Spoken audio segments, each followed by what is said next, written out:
اعوذ باللہ من الشیطان الرجیم بسم اللہ الرحمن الرحیم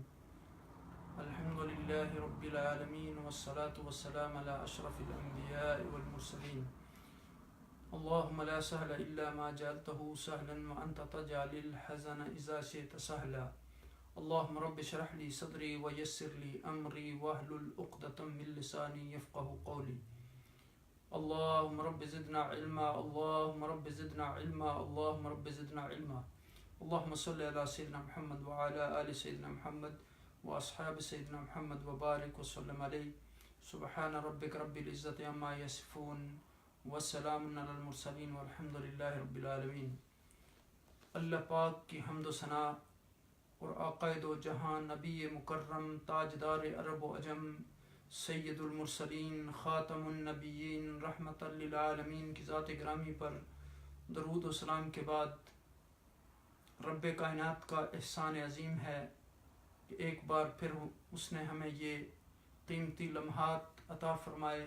کہ ہم قرآن کی اس مجلس میں بیٹھ کر قرآنی آیات کو سمجھنے کی کوشش کریں، ان میں غور و تدبر کریں، ان میں فکر کریں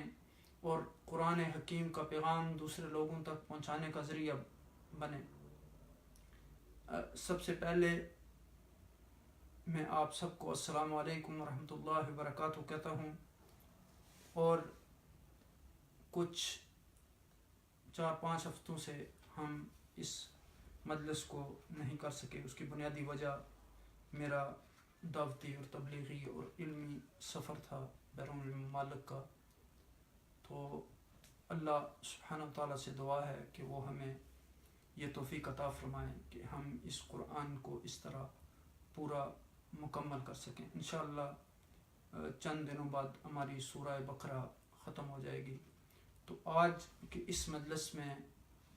ہمارا جو عنوان ہے وہ سود کے حوالے سے ہے، چونکہ پچھلی بنیادی آیات جو ہم نے آخر میں مکمل کی تھی وہاں مال کے بارے میں، مختلف صدقہ خیرات کے بارے میں ہم نے پڑھا تھا۔ تو آج ہم انشاءاللہ سورہ بقرہ کی آیت نمبر 275، 76 اور 77 3 آیات پر گفتگو کریں گے،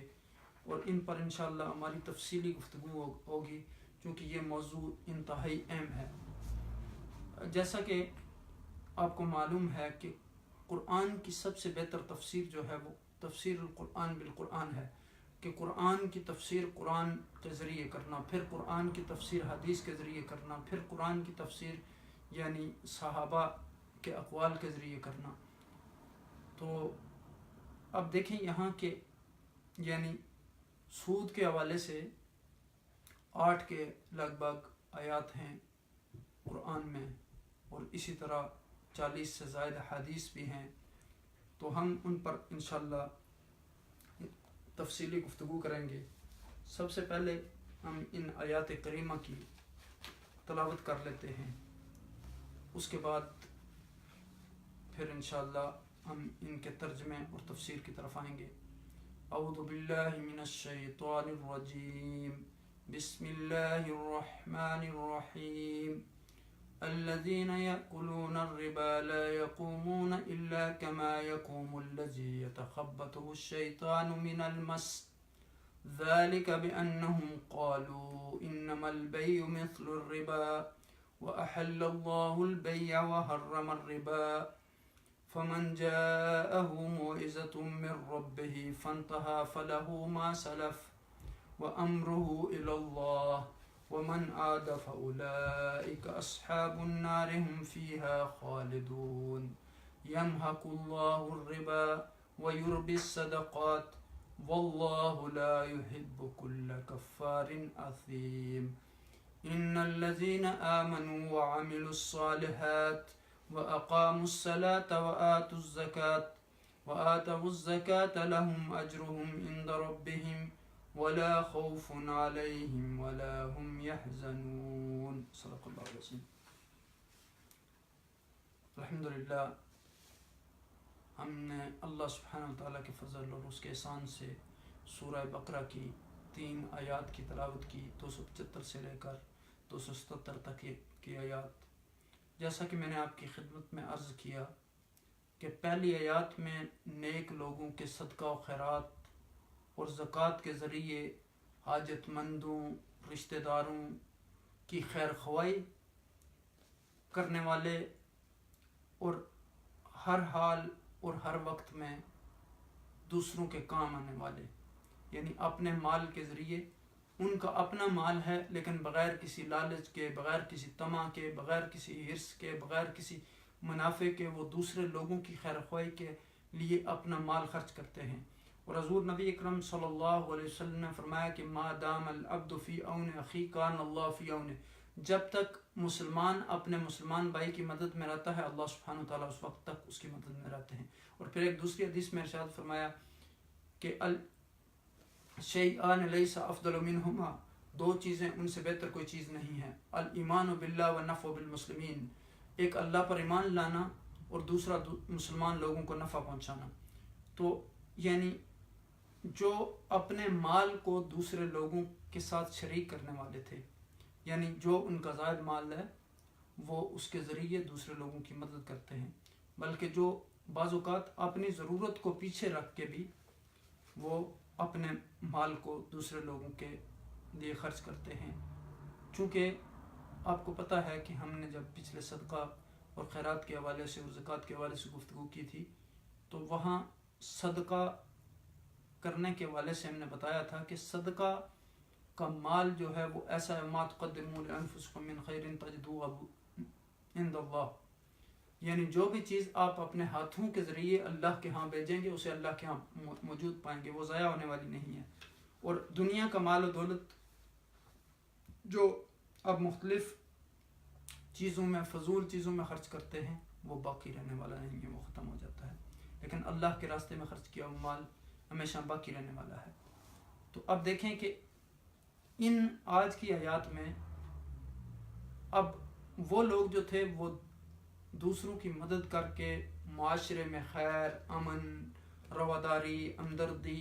اور اس رواج کو عام کر رہے تھے،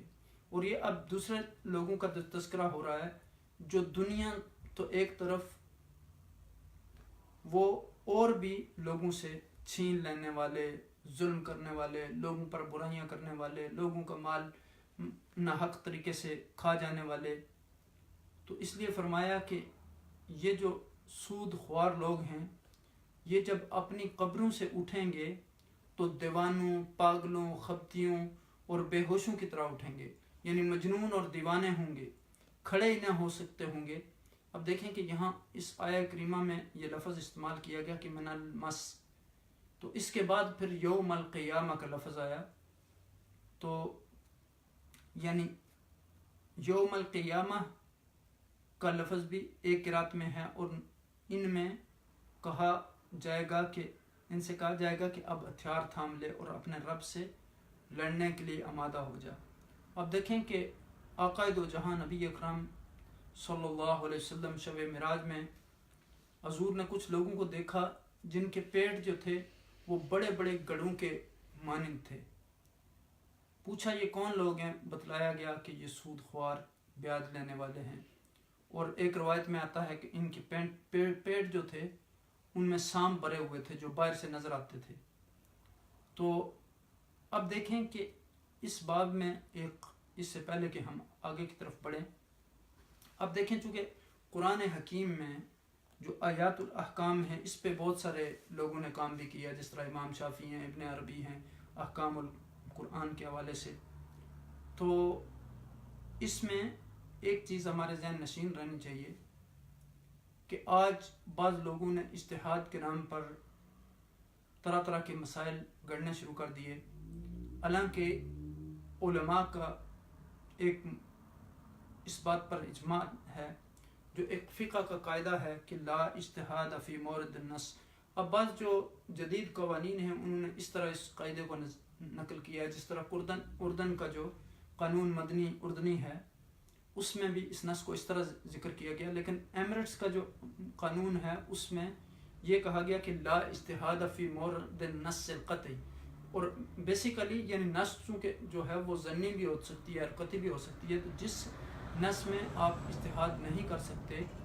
وہ قطعی نص ہے۔ جہاں واضح قرآن کا حکم موجود ہے تو وہاں آپ اجتہاد نہیں کر سکتے. اور ان آیات کے بارے میں مختلف آراء ہیں. بعض لوگوں نے کہا کہ 500 ہیں، یعنی اس میں امام غزالی، امام رازی رحمۃ اللہ علیہ، امام ابن قدامہ الحنبلی جو المغنی کے مؤلف ہیں ان نے اور دوسرے علماء نے ان کی تعداد جو ہے وہ 500 بیان کی ہے. اور اس کے علاوہ یعنی اور لوگوں کی آراء بھی ہیں. مثلا ابن مبارک رحمۃ اللہ علیہ نے کہا ہے کہ 900 آیات ہیں. تو اسی طرح بعض لوگوں نے اس سے اکثر بھی ذکر کیا ہے. تو امام طوفی رحمۃ اللہ علیہ کہتے ہیں کہ کوئی بھی قرآن میں آیت ایسی نہیں ہے کہ جس سے کوئی نہ کوئی حکم جو ہے وہ مستنبت نہ ہوتا ہو. اسی طرح امام فتوحی نے کہا کہ 500 آیات سے مراد یہ ہے، وہ کہتے ہیں کہ ان المراد ب500 آیہ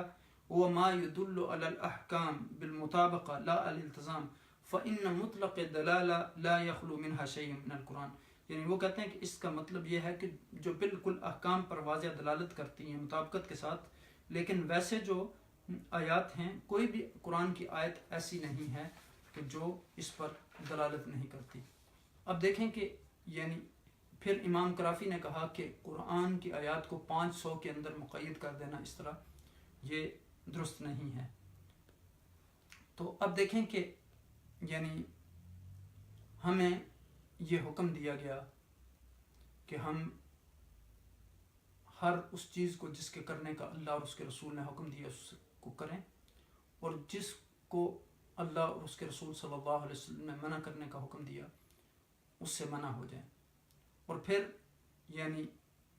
اب دیکھیں کہ یہ چیزیں جو ہیں یعنی جتنی بھی آیات ہیں یا تو ان میں کسی چیز کے کرنے کا حکم ہے یا منع کا حکم ہے، یا اس میں یعنی ثواب کی آیات ہیں، عقاب کی آیات ہیں. تو اب دیکھیں کہ حدیث پاک میں حضور نبی اکرم صلی اللہ علیہ وسلم نے ایک بڑا واضح قاعدہ میں بتایا کہ دا ما یریبک الی ما لا یریبک، یعنی اس چیز کو چھوڑ دیں جو شک میں مبتلا کرنے والی ہے اس چیز کی طرف کہ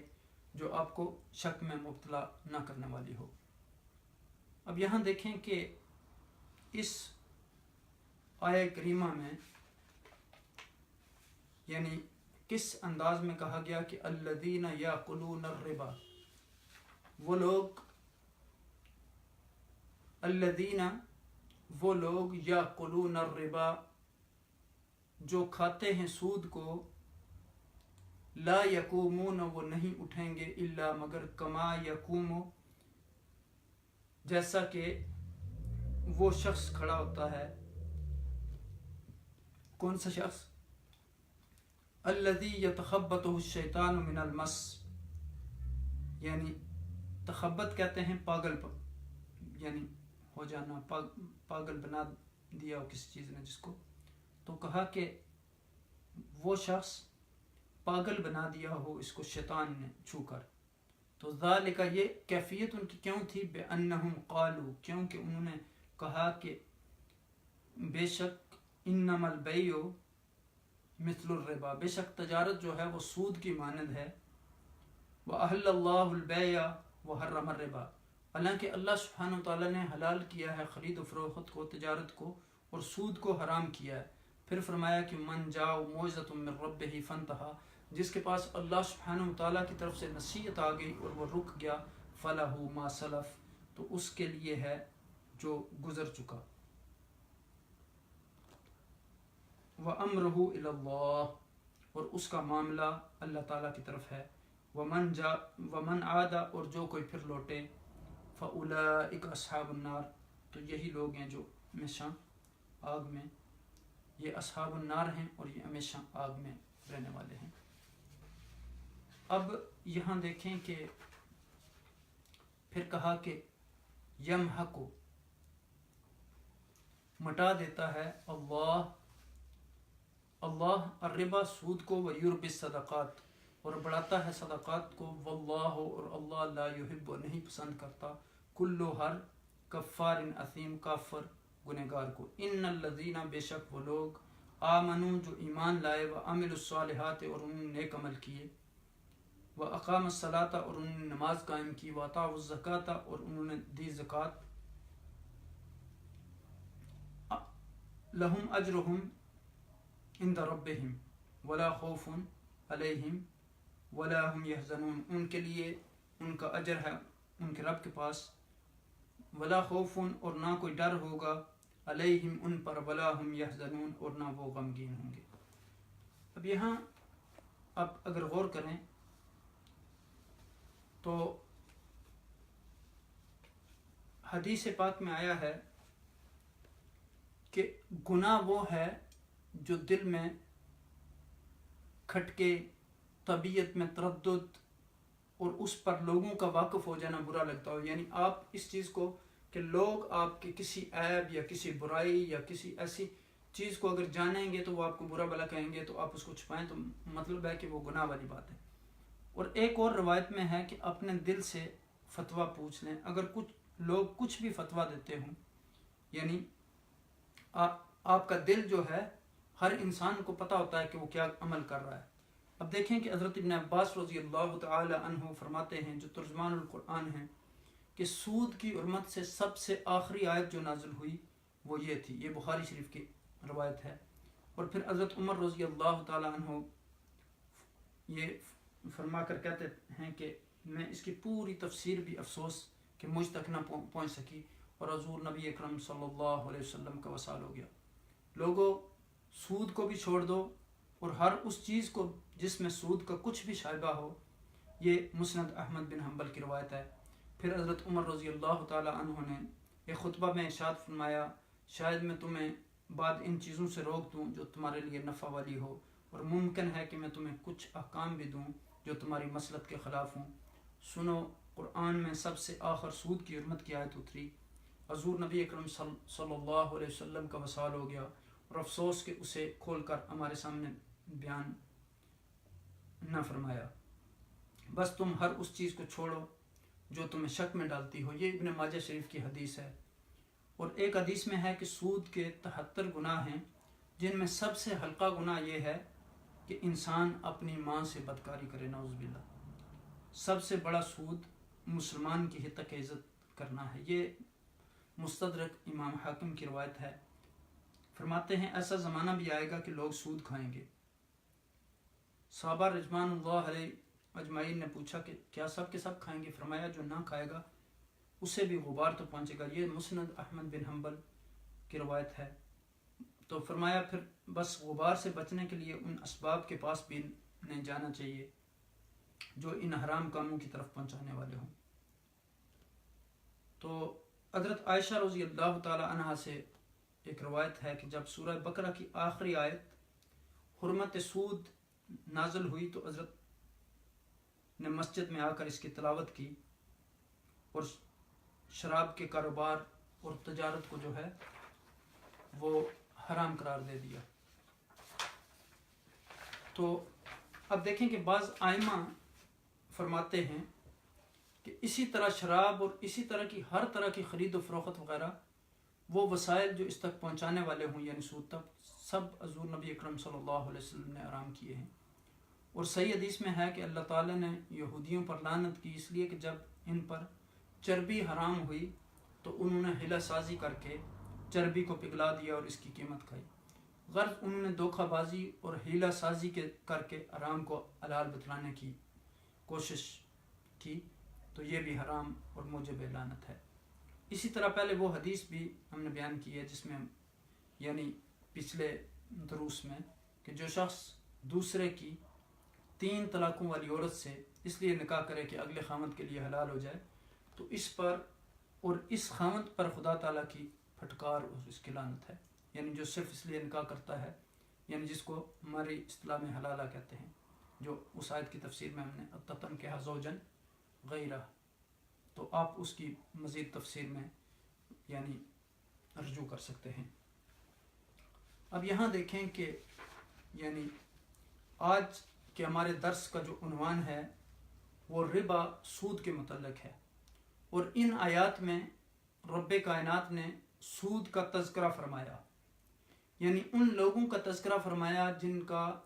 یعنی لینے کا مزاج ہے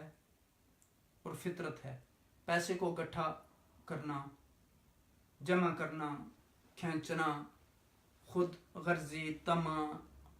لالچ، حرص، بخل، جیسے کہ ہم نے وہ پیچھے یعنی کہا تھا کہ وہ طے بطے مال کو جمع کرتے رہتے ہیں، پھر اس کو گنتے رہتے ہیں. تو جب مال کی محبت اس طرح انسانوں کے اندر پیدا ہو جاتی ہے تو پھر وہ دوسرے لوگ اس مال سے فائدہ نہیں اٹھا سکتے، چونکہ بخیل آدمی دوسرے کی خیر خواہی کبھی بھی نہیں چاہتا. تو وہ ہمیشہ یہی چاہتا ہے کہ میرا مال زیادہ ہوتا رہے اور صرف میری ذات کو اس مال سے فائدہ پہنچے. حالانکہ حقیقت میں سود کے پیسے سے جو ہے وہ نقصانات ہی ہوتے ہیں. یعنی اللہ سبحانہ تعالیٰ جو ہے وہ سود کو ختم کر دیتے ہیں اور صدقہ کو بڑھاتے ہیں، جیسے اگلی آیت میں آ رہا ہے. تو اب یہاں دیکھیں کہ یعنی یہ لوگ جو تھے بجائے اس کے کہ دوسرے لوگوں کی مدد کریں، یہ ان کو یعنی استغلال کے ذریعے ان پر ظلم و ستم کرتے تھے، ان کا مال حرام طریقے سے کھاتے تھے، ان کو قرض دے کر پھر ان سے منافع لیتے تھے.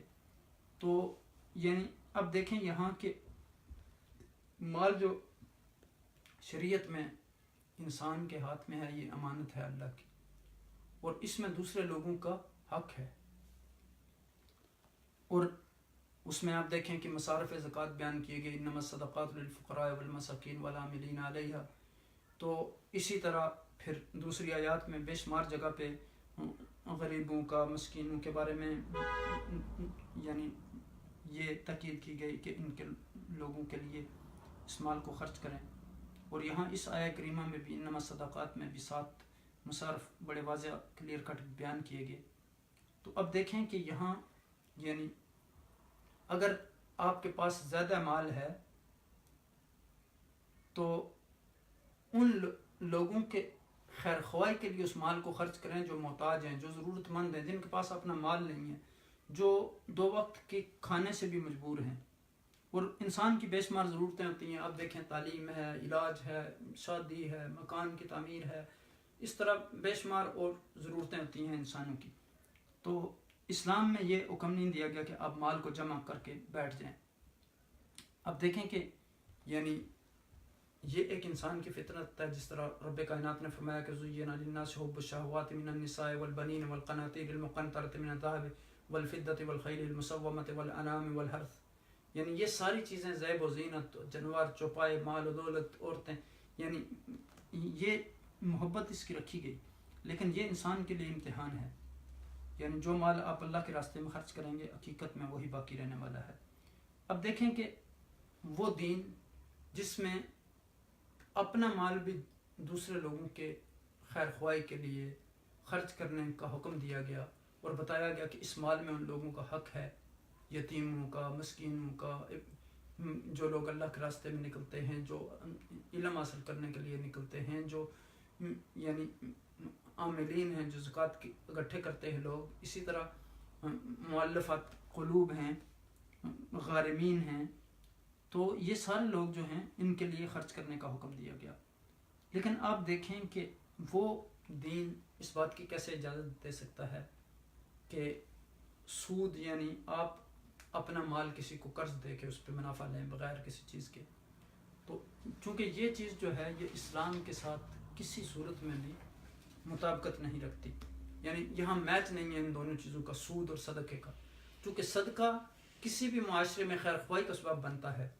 لیکن سود جو ہے وہ معاشرے میں بے شمار برائیاں پھیلانے کا ذریعہ بنتا ہے.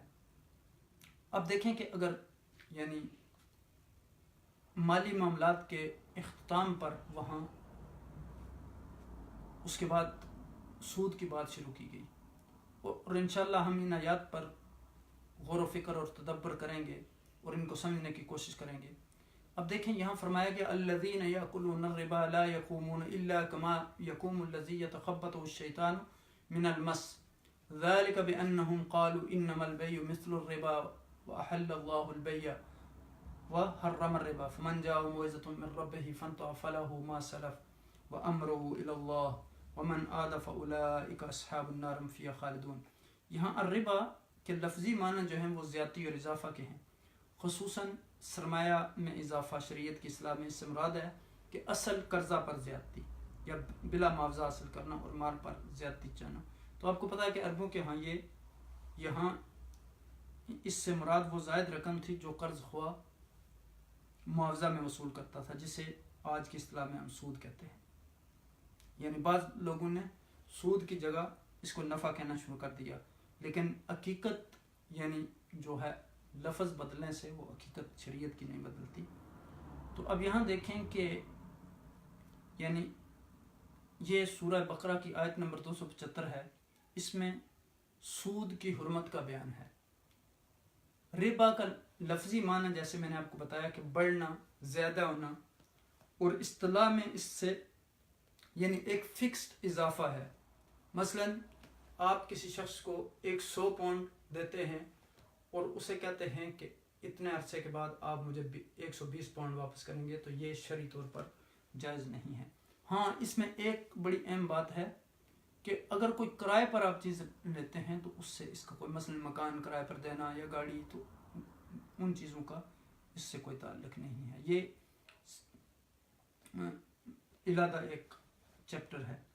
اب دیکھیں یہاں کہ یعنی حدیث پاک میں آیا کہ کل قرض جر منفعۃ فہو ربا، ہر وہ قرض جو نفع کھینچ لانے والا ہے وہ سود ہے. یعنی ہر وہ اضافہ جو واجب الادا رقم پر ادا کیا جائے اور اس کے مقابلے میں آپ کو کوئی مشقت نہ کرنی پڑے، کوئی محنت نہ کرنی پڑے، کوئی مہارت نہ دکھانی پڑے، کوئی ساز و سامان اور اس میں رزق کا خطرہ نہ ہو، تو کرایہ وصول کرنا جو ہے وہ ربے کے زمرہ میں نہیں آتا، سود کے زمرہ میں، چونکہ یعنی اس میں انسان جو ہے وہ رزق حاصل کرتا ہے. تو صرف یعنی اس میں مال نہیں ہوتا بلکہ رزق بھی ہوتا ہے، اور سود میں صرف مال ہوتا ہے. تو اب دیکھیں کہ کاروبار میں وہ چیز جو ہے، آپ جب کوئی بھی کاروبار کرتے ہیں تو اس میں نفع بھی ہو سکتا ہے، نقصان بھی ہو سکتا ہے، لیکن سودی نظام میں ہمیشہ جو آدمی آپ کو مال دیتا ہے وہ ہمیشہ آپ سے منافع لیتا ہی رہتا ہے. اور آخر میں اس میں بہت سارے نقصانات ہیں. بعض اوقات آپ مکان لیتے ہیں، کوئی چیز لیتے ہیں، بینک سے قرضہ لیتے ہیں، آخر میں آپ کے بینک کرپٹ ہو جاتے ہیں، آپ نہیں دے سکتے. تو لیکن شریعت میں جو قرضے کے حوالے سے ہے وہ یعنی بہت یعنی گنجائش رکھی گئی ہے. اب دیکھیں کہ جس طرح رومن جو قانون تھا اس میں تو یہاں تک تھا کہ اگر کوئی قرضہ ادا نہ کر سکے تو اس کو قتل کر دیا جائے یا اس کو غلام بنا لیا جائے. لیکن اسلامی شریعت میں تو یہاں تک کہ اگر کوئی قرضہ ادا نہیں کر سکتا تو اس کو ایک فرصت عطا کی جائے، یعنی اس کو کے لیے انتظار کیا جائے کہ وہ نہیں دے سکتا، اس کو تنگ نہ کیا جائے. تو اب دیکھیں کہ کتنا خوبصورت دین ہے ہمارا، کہ جس میں لوگوں کی فلاح و بہبود کے لیے، لوگوں کے مسالے کے لیے ہمیشہ اس کا خیال رکھا گیا. چونکہ دین جو ہے بیسیکلی الدین و نصیحہ، دین نام ہی خیر خواہی کا نام ہے. تو اب دیکھیں کہ یہاں سب سے پہلے لوگوں کو پریکٹیکلی ذہنی طور پر تیار کیا گیا کہ سود جو ہے وہ حرام ہے، اور پھر یہاں اس کیفیت کو بیان کیا گیا جو کیفیت قیامت کے دن سود کھانے والے لوگوں کی ہوگی. اب دیکھیں کہ یہاں تو اکثر مفسرین نے اس کو یعنی من المس کا یہی معنی بیان کیا کہ شیطان نے، بعض لوگوں نے جن کا بھی تذکرہ کیا. تو اگر آپ دیکھیں ہمارے معاشرے میں بعض لوگ جب کسی کو جن چمٹتا ہے تو ان کی جو کیفیت ہوتی ہے. اور پھر ایک اور چیز بھی کہ مال کی جب محبت انسان کے اندر اس قدر رچ بچ جاتی ہے کہ مال کو ہی وہ اپنا مقصد بنا لیتا ہے، تو وہ بھی پھر پاگل اور دیوانہ اسی طرح ہوتا ہے جس طرح شیطان کا غلبہ ہوتا ہے انسان کے اوپر یا جن کا. تو اب یہاں دیکھیں کہ اس آیہ کریمہ میں اشارہ کیا گیا کہ وہ جنون زدہ شخص ہوگا، حواس باختہ ہوگا، جس کی حالت دیوانوں والی ہوگی، دیوانگی کی حالت میں وہ قیامت والے دن اٹھے گا. اس کے علاوہ حدیث سے بھی ربا کی یعنی سود کی حرمت کے بارے میں بہت سی چیزیں ہمیں معلوم ہوتی ہیں. ایک حدیث میں حضور نبی اکرم صلی اللہ علیہ وسلم نے 7 مہلک چیزوں سے بھی بچنے کی تاکید کی، جن میں شرک کرنا ہے، جن میں جادو کرنا ہے، جن میں ناحق کسی کو قتل کرنا ہے، سود کھانا ہے، یتیم کا مال کھانا، جہاد کے وقت میدان سے بھاگنا، اور اسی طرح پاک دامن عورتوں پر تہمت لگانا۔ یہ 7 کام انسان کی جو ہے وہ ہلاکت، تباہی و بربادی کا سبب بنتے ہیں۔ اور حضور نبی اکرم صلی اللہ علیہ وسلم نے فرمایا، میں اور جبریل ایک سرخ نہر والے پر پہنچے جس کا پانی خون کی طرح سرخ تھا۔ میں نے دیکھا اس میں کچھ لوگ ہیں، وہ مشکل سے کنارے تک آتے ہیں، کنارے پر جو ہے ایک فرشتہ ہے، وہ پتھر لے کر ان کے منہ کو پھاڑ کر ان کے منہ کے اندر وہ پتھر داخل کر دیتا ہے، اور وہ پھر بھاگتے ہیں، پھر یہی ہوتا ہے۔ تو پوچھنے پر معلوم ہوا کہ خون کی نہر میں قید کیے ہوئے وہ شخص جو ہے وہ سود خوار ہے۔ یہ صحیح بخاری شریف کی روایت ہے۔ پھر حضور نبی اکرم صلی اللہ علیہ وسلم نے سود کے گناہ کے 70 حصے جو ہیں وہ بیان کیے، اور ایک گناہ کہا کہ اسے 70 حصوں میں بانٹا جائے گا، تو اس کو معمولی درجہ جو میں نے ابھی آپ کے سامنے یہ روایت بیان کی ہے کہ ماں کے ساتھ زنا کرنا ہے، یعنی آپ اس سے تصور کر سکتے ہیں کہ یہ کتنا بڑا گناہ ہے۔ اسی طرح پھر مسند احمد کی روایت میں آتا ہے کہ سود کا 1 درہم جسے آدمی جان بوجھ کر کھائے 36 دفعہ زنا کرنے سے زیادہ گناہ رکھتا ہے، نعوذ باللہ۔ آپ اس سے تصور کر لیں کہ یہ سود کتنا بڑا گناہ ہے، جو آج ہمارے معاشرے میں رچا بسا ہوا ہے۔ بڑے بڑے دیندار لوگ بھی اس کو مختلف ہیلوں اور بانوں کے ذریعے استعمال کر رہے ہیں۔ اگرچہ بعض لوگوں نے جس طرح دارالفتاء لروبی ہے، یا انہوں نے ایک مکان لینے کی اس پہ اجازت دی ہے، لیکن حقیقت یہ ہے کہ یہ صرف ان کی اپنا یعنی ایک رائے ہے۔ تو اس میں یعنی ایک واضح جب قرآن کا حکم موجود ہے سود کے بارے میں، تو آج اس معاشرے میں بے شمار اور آپ کے پاس یعنی حل موجود ہیں، تو ان پر عمل کرنا چاہیے، چونکہ جس چیز میں شبہ ہو اس سے انسان کو اجتناب کرنا چاہیے۔ تو یعنی آپ اس سے تصور کریں کہ جو کبائر گناہ ذکر کیے گئے، یہ 7 ابھی جو میں نے حدیث آپ کو بیان کی، تو اس میں سود کو بھی ذکر کیا گیا۔ تو پھر قرآن حکیم میں بھی اس شخص کا انجام اور حالت بیان کی گئی، اس کی کیفیت بیان کی گئی۔ آپ دیکھیں کہ مجنونوں کی طرح اٹھے گا، اور پھر حدیث میں اس کی مزید وضاحت بے شمار حدیثوں میں آئی ہے۔ قرآن حکیم سے بھی پتہ چلتا ہے کہ اولئک اصحاب النار هم فیہا خالدون، یعنی اس آیت کے آخر میں دیکھیں کہ ان کا جو انجام ہوگا وہ کیا ہوگا، کہ یہ لوگ جو ہیں وہ آگ والے لوگ ہیں، اور یہ ہمیشہ اس میں رہیں گے۔ اب دیکھیں کہ اولئک علی ھدی من ربہم واولئک هم المفلحون، یعنی جو لوگ ہدایت پر ہیں ان کا انجام کیا ہوگا، کہ وہ کامیابی ان کو ملے گی، اور کامیاب لوگ کہاں جائیں گے، جنت میں۔ تو یہاں آپ دیکھیں کہ فرمایا کہ سود خوار جو ہے وہ جنت میں داخل نہیں ہوگا، اور اس کی ریزن یہ بیان کی گئی کہ ذالک بانہم قالوا انما البیع مثل الربا، کیونکہ ان کا یہ کہنا کہ تجارت سود کی طرح ہے، یہ کیسے ہو سکتا ہے؟ اللہ سبحانہ وتعالیٰ نے جب تجارت کو حلال قرار دیا اور سود کو حرام قرار دیا، تو وہ دونوں چیزیں ایک جیسی کیسے ہو سکتی ہیں؟ اور پھر سود کی حرمت کے بارے میں قرآن حکیم میں یعنی 7 آیات ہیں، اور لگ بھگ یعنی 40 کے قریب حدیث ہیں، اور پھر اجماع امت سے بھی اس کی حرمت ثابت ہے۔ کسی شک یا شبے کی اس میں کوئی گنجائش نہیں ہے، چونکہ الحلال بین والحرام بین وبینہما امور مشتبہات۔ تو یعنی جب اللہ سبحانہ وتعالیٰ نے بڑی واضح کلیئر کٹ نص قطعی میں بتا دیا کہ وہ حرم الربا، یعنی سود کو حرام قرار دیا، تو اس کو پھر کسی بھی طریقے سے حلال نہیں کیا جا سکتا۔ حضرت عمر رضی اللہ تعالیٰ عنہ کہتے ہیں کہ آخری آیت جو یہ ہے یہ نازل ہوئی، اس لیے انہوں نے پھر جیسے میں نے پہلے بیان کیا کہ حکم دیا کہ سود کو چھوڑ دیں۔ اور پھر یہاں دیکھیں کہ اگر آپ اس ارشاد ربانی پر غور کریں، وَأَحَلَّ اللَّهُ الْبَيْعَ وَحَرَّمَ الرِّبَا، ان دونوں میں بہت بڑا فرق ہے، اس لیے اس کو بیان کیا گیا۔ اگر ہم غور کریں کہ اس میں کیا فرق ہے، تو آپ دیکھیں کہ تجارت میں انسان کو محنت کرنی پڑتی ہے، مشقت کرنی پڑتی ہے، اس میں انسان اپنا مال بھی لگاتا ہے، گویا محنت بھی درکار ہوتی ہے، وہ ہمیشہ یعنی اپنے پیسے کو بھی خرچ کرتا ہے اور اپنا وقت بھی دیتا ہے، یہ دونوں چیزیں تجارت میں ضروری ہوتی ہیں۔ لیکن سود میں صرف انسان کا سرمایہ لگتا ہے، محنت نہیں لگتی۔ اسی طرح اگر دوسرا فرق دیکھیں تو تجارت میں ذہانت اور وقت کا استعمال ہوتا ہے، سود میں صرف آپ اپنا پیسہ مال دے کر فارغ ہو جاتے ہیں.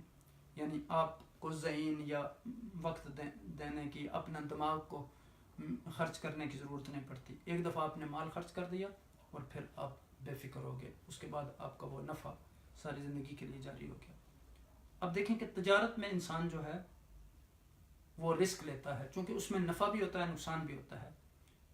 تو سود میں کسی قسم کا کوئی نقصان کا رسک نہیں ہوتا. ایک متعین رقم یعنی آپ کو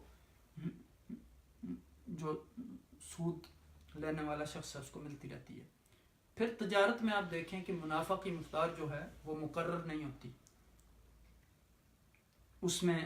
یعنی آپ کو زیادہ بھی ہو سکتی ہے یا کم بھی ہو سکتی ہے، متعین نہیں ہوتی. یعنی سود میں جو ہے وہ منافع فکس ہوتا ہے، اور یہی دراصل جو ہے وہ بہت بڑا فرق ہے، اور یہی اس کو سود بنا دیتا ہے. پھر تجارت میں ایک دفعہ جو ہے جب سودا طے کر لیا تو معاملہ ختم ہو گیا، چونکہ آپ نے قیمت ادا کر دی اور چیز لے لی تو وہ معاملہ ختم ہو گیا. لیکن جو سود کے لین دین میں ایک دفعہ کے معاملے سے معاملہ ختم نہیں ہوتا، بلکہ مسلسل منافع ملتا رہتا ہے. یعنی تاجر ایک دفعہ منافع لیتا ہے لیکن سود خوار بار بار آپ سے منافع لیتا رہتا ہے. تجارت میں آپ جتنی چیز لیتے ہیں اس چیز کی جتنی قیمت ہوتی ہے اتنی قیمت ادا کرتے ہیں. لیکن سود میں یعنی ہو سکتا ہے کہ 1,00,000 روپے کی اپنی قیمت ہے اس کی، تو آپ نے 1,00,000 روپے میں خریدی، لیکن جب واپس کریں گے تو ہو سکتا ہے 1,30,000 واپس کریں. تو یہ بھی یعنی اس کی ایک صورت ہے. اب دیکھیں کہ سود میں مسلسل اضافے کے ساتھ پیسے واپس ملتے ہیں، اور تجارت جو ہے وہ حلال کام ہے، اور اس میں پھر دونوں یعنی کوئی بھی جو کنٹریکٹ ہوتا ہے شرعی، اس میں دونوں لوگوں کی رضامندی ضروری ہوتی ہے، اور اس سے یعنی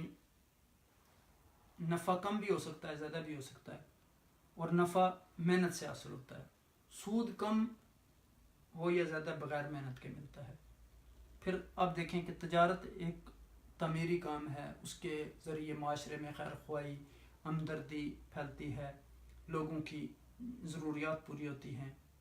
یعنی اس میں ایک ایسی ایکٹیویٹی کریٹ ہو جاتی ہے کہ اب دوسرے لوگوں کا خیر خواہ بن جاتے ہیں، معاشرے میں امن ہوتا ہے، اصلاح ہوتی ہے، عدل و انصاف کا بول بالا ہوتا ہے. اس کے مقابلے میں سود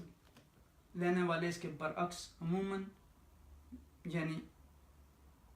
بیکاری کا شکار ہوتے ہیں، کیونکہ ان کو ایک عادت پڑ جاتی ہے کہ محنت نہیں کرنی، محنت و مشقت کے بغیر مفت کا پیسہ کھانا ہے. اور جب مفت کا مال آتا ہے تو پھر طرح طرح کی وہ برائیوں کی طرف، یعنی کبھی جوا کھیل رہے ہیں، کبھی نعوذ باللہ شراب پی رہے ہیں، کبھی مختلف چیزوں میں پھر وہ لوگ، اور کوئی فکر اور فاقہ نہیں رہتا، چونکہ ان کو گھر بیٹھے ہر چیز جو ہے وہ میسر ہو رہی ہوتی ہے، لہٰذا ان کا باقی وقت فضول چیزوں میں گزرتا ہے. کبھی جھگڑا کیا، کبھی شراب پی، کبھی دنگل کیا. تو تجارت جو ہے ایک یعنی معاشی جو ہے وہ تاریخ پیدا کرتی ہے انسان کے اندر، معاشرے کو فعال بناتی ہے، متحرک بناتی ہے. جبکہ سود میں معاشی ایکٹیویٹی نہیں ہوتی، کیونکہ پیسہ ایک جگہ جمع ہو جاتا ہے، پیسہ منتقل نہیں ہوتا ہے. ایک خاص طبقہ جو ہے وہ مالدار ہوتا ہے اور اسی کی طرف پھر پیسہ سمٹنے لگتا ہے. سود جو ہے وہ پیسے لینے کے، پیسے والوں کے پیسے میں اضافہ کرتا ہے، اور اگر کسی کے پاس نہیں تو وہ لینے نہیں بلکہ دینے والوں میں ہی رہتا ہے، اور پھر وہ آخری حد تک جو مال ہے وہ بھی سود لینے والے کی طرف منتقل ہو جاتا ہے. جس طرح جسم کو اب دیکھیں کہ بلڈ کی ضرورت ہوتی ہے، اسی طرح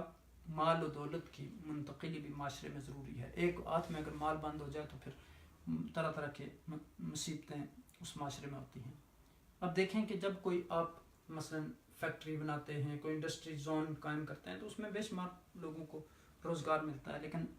اسی لیے اللہ سبحانہ و تعالیٰ نے فرمایا کہ وَأَحَلَّ اللَّهُ الْبَيْعَ وَحَرَّمَ الرِّبَا، اللہ نے تجارت کو حلال قرار دیا اور سود کو حرام قرار دیا. فَمَنْ جَاءَهُ مَوْعِظَةٌ مِّن رَّبِّهِ فَانْتَهَىٰ فَلَهُ مَا سَلَفَ، تو جس کے پاس نصیحت آ گئی اور وہ رک گیا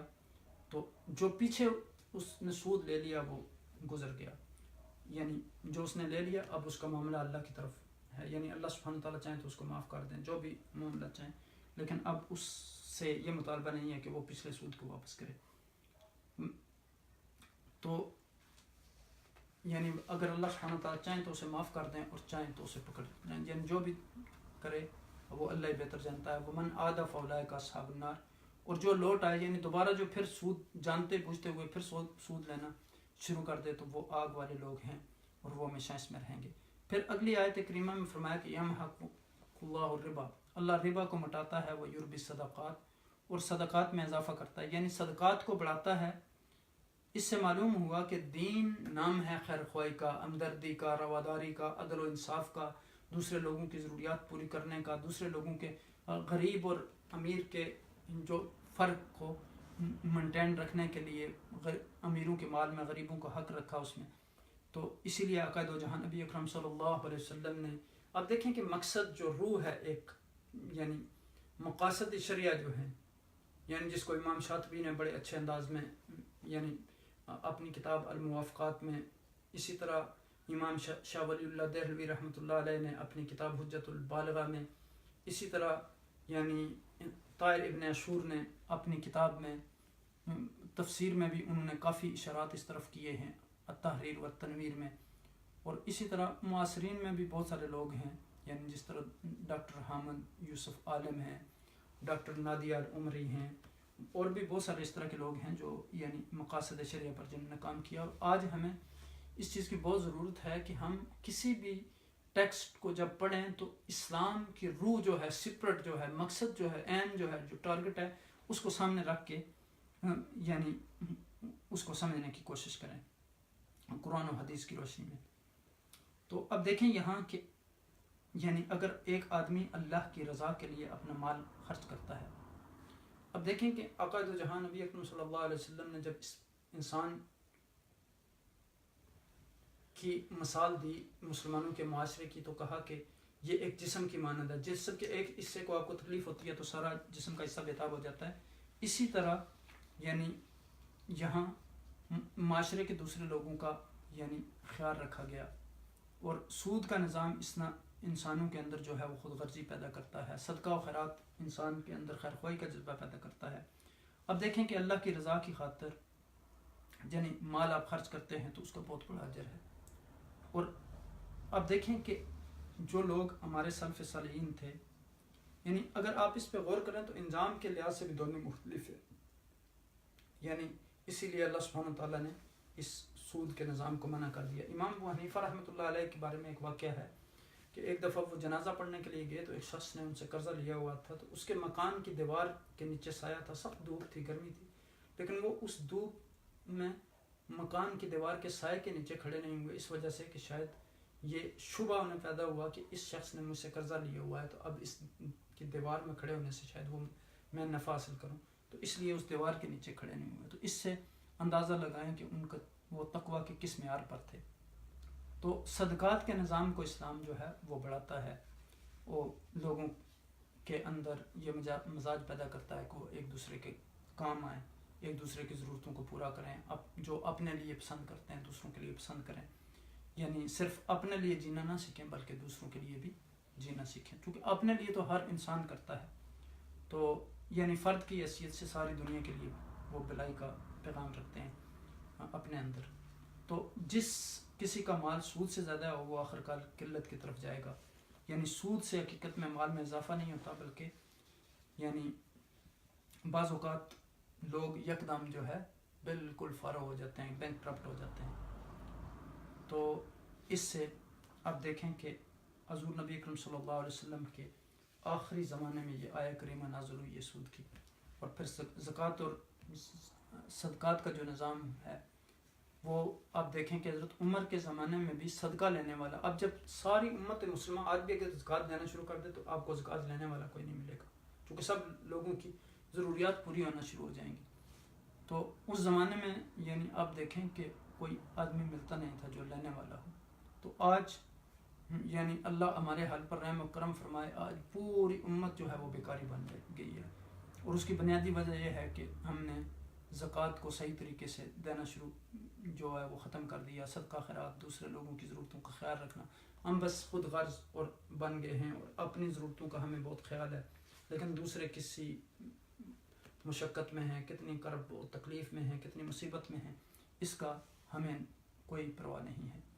تو جب تک ہم دوسرے لوگوں کا احساس نہیں کریں گے، اب دیکھیں کہ یعنی حضور نبی اکرم صلی اللہ علیہ وسلم نے فرمایا کہ وہ شخص واللہ لا یؤمن واللہ لا یؤمن، تو کہا کہ وہ شخص مومن نہیں ہو سکتا اللہ کی قسم، تو صحابہ نے پوچھا کہ کون، تو کہا کہ جو اپنے پڑوسی کو تکلیف دیتا ہے. اور پھر ایک حدیث میں کہا کہ جو شخص یعنی جس کا پڑوسی بھوکا اور وہ پیٹ بھر کے سو جائے. تو اب دیکھیں کہ یعنی اس سے ہمیں اپنے اوپر غور کرنا ہوگا. ہمارا طرز عمل دوسرے مسلمان بہن بھائیوں کے ساتھ کیا ہے, معاشرے کے لوگوں کے ساتھ کیا ہے, کمزور لوگوں کے ساتھ کیا ہے, ضرورت مندوں کے ساتھ کیا ہے, محتاجوں کے ساتھ کیا ہے. اور پھر آخر میں فرمایا کہ ان الذین آمنوا وعملوا الصالحات, یعنی وہ لوگ جو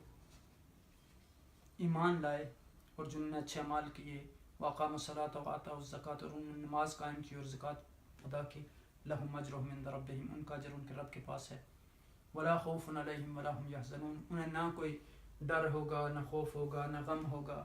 تو معلوم ہوا کہ مال میں سود کے ذریعے اضافہ نہ تو غم کو ختم کرنے کا سبب بنتا ہے, نہ خوف کو ختم کرنے کا سبب بنتا ہے,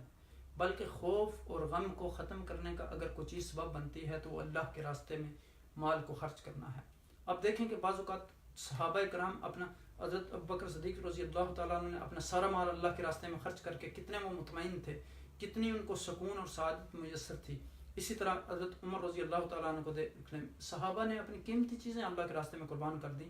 اب دیکھیں کہ آج بھی بڑے بڑے امیروں کو ساری ساری رات نیند نہیں آتی. اب 70% لوگ یورپین معاشرے میں وہ رات کو کی نیند جو ہے ان کو نیند نہیں آتی. اور اب دیکھتے ہیں ایک عام آدمی جھونپڑی میں بڑے آرام سے سوتا ہے. وہ عام غریب لوگ جو یعنی ہوتے ہیں وہ سارا دن محنت مزدوری کر کے حلال رزق کھاتے ہیں اور بڑے آرام سے سکون کی نیند سوتے ہیں. تو اب دیکھیں کہ اگر ہم خوشی حاصل کرنا چاہتے ہیں, ہم سکون چاہتے ہیں, تو ہمیں قرآن کی طرف لوٹنا ہوگا. ہمیں اپنا مال اللہ اور اس کے رسول صلی اللہ علیہ وسلم کے راستے میں خرچ کرنا ہوگا. لوگوں کی ضروریات پوری کرنے, غریبوں, مسکینوں, یتیموں, معاشرے کے جو ضرورت مند لوگ ہیں ان کی خیر و خواہی کے لیے خرچ کرنا ہوگا. اب دیکھیں کہ اسلام نے ان چیزوں کا کتنا خیال رکھا کہ یعنی اب دیکھیں کہ ایک یہ کتاب ہے المدخل الفقی العام, یہ ہمارے استاد محترم تھے ڈاکٹر احمد زرکا, اللہ سبحانہ و تعالیٰ یعنی ان کو جنت الفردوس میں اعلیٰ عرفہ مقام عطا فرمائے. بہت بڑی علمی شخصیت تھی اور انہوں نے بڑے اچھے انداز میں اس چیز پہ کام کیا کہ جو یعنی مختلف حقوق ہیں انسان کے. تو یہاں انہوں نے دین کے حوالے سے یعنی جو قرض ہے اس کے حوالے سے بھی گفتگو کی, اور اس کتاب میں انہوں نے بڑے پیارے انداز میں بتایا کہ رومانی قانون جو تھا, پھر اس کے بعد یورپین جرمن قانون آیا اس میں. تو اب دیکھیں کہ یعنی ایک نظام مالی یہ تھا کہ ساری چیزیں جو ہے وہ بس کوئی بھی جو انڈیویجول شخص ہے وہ اس کی ملکیت نہیں ہو سکتی, سب یعنی گورنمنٹ کی ہوں گی. بعض لوگوں نے عام لوگوں کو مالک بنا دیا, لیکن اسلام نے دونوں طرف خیال رکھا معاشرے کے لوگوں کا. اسی طرح آپ دیکھیں کہ یعنی اگر جو لوگ عربی کی استعداد رکھتے ہیں, ایک بڑی پیاری کتاب ہے الاجتہاد فی الاسلام, ایک بڑی اچھی خاتون ہے علمی, ڈاکٹر نادیہ العمری, ان کا وہ بیسیکلی تھیسز ہے. تو اس میں انہوں نے بڑے پیارے انداز میں ان چیزوں پر گفتگو کی ہے, اجتہاد کے جو یعنی شرائط ہیں اس پر, اور اس میں قرآن اور حدیث کے حوالے سے انہوں نے بڑی تفصیلی گفتگو کی ہے. تو اگر جو اہل علم لوگ ہیں ان کے لیے یہ دونوں کتابیں یعنی بہت ہی خوبصورت ہیں. اسی طرح ایک یعنی شیخ عبدالوہاب خلاف اور ڈاکٹر اسماعیل شعبان جو ہیں انہوں نے بھی اس پہ بہت خوبصورت اس آیت کے حوالے سے گفتگو کی ہے. اللہ سبحانہ و تعالیٰ سے دعا ہے کہ وہ ہمیں ان آیات کریمہ پر عمل کرنے کی توفیق عطا فرمائے. اللہ سبحانہ و تعالیٰ ہمیں ان قرآنی آیات کو صحیح طریقے سے سمجھنے, اس پر عمل کرنے اور ان کا پیغام دوسرے لوگوں تک پہنچانے کا ذریعہ بنائے. جس طرح ہم روزمرہ مختلف ویڈیوز دوسرے لوگوں کے ساتھ شیئر کرتے ہیں, اسی طرح میری آپ سے التماس ہے کہ قرآن کے پیغام کو پھیلانے کے لیے آپ اس ویڈیو کو دوسرے لوگوں کے ساتھ شیئر کریں. اور ہمارے یوٹیوب پر الحمدللہ یہ مسلسل جتنی بھی قرآن کے دروس ہیں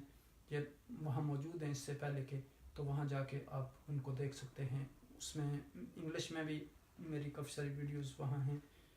دروس قرآن کی, اور عربی زبان میں بھی ہیں. ہماری یہ کوشش ہے کہ ہم قرآن کے اس پیغام کو پھیلانے کے لیے انشاءاللہ اس کو انہی مجالس میں مکمل کریں گے. اللہ سے دعا ہے کہ وہ ہمیں یہ توفیق عطا فرمائے. اس میں اگر کوئی ہماری طرف سے یعنی کمی کوتاہی ہو تو اللہ سبحانہ تعالیٰ اس کو معاف فرمائے, اور قرآن کے نور سے ہمارے دلوں کو مزین فرمائے, اور قرآن کی برکت سے ہماری تمام جو مشکلات ہیں ان کو آسان فرمائے, اور ہمیں یہ توفیق عطا فرمائے کہ ہم قرآن و سنت طرف لوٹیں. جزاکم اللہ خیر و بارک اللہ فیکم. السلام علیکم ورحمۃ اللہ وبرکاتہ.